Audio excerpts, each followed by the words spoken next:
do that. Let's just cross over there and listen in.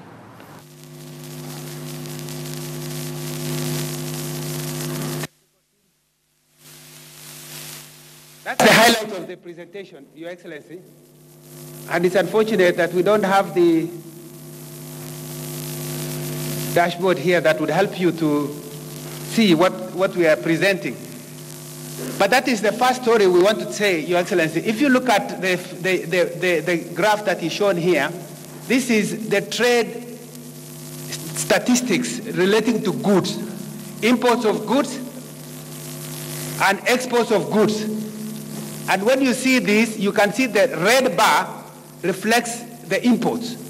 So which tells us the story that Kenya has been a good market for other countries, and they have done well in our market. But when you look at the blue bar, you will see that we have not grown very well, which means that we haven't done very well in other markets.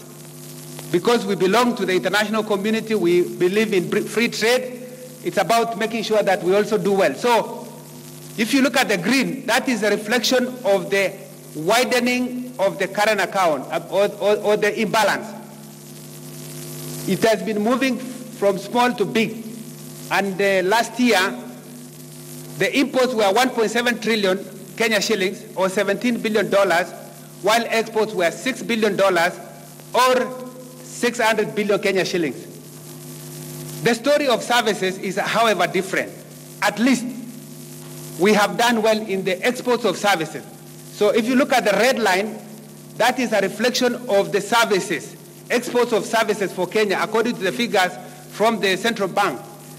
And the gray is imports of services. So in the exports of services, which is reflected in the green or in the blue. But when you combine the surplus in services, which is about $4 billion, together with the deficit in the trade balance of about $11 billion, you get a deficit of around $7 billion. That is our current account deficit.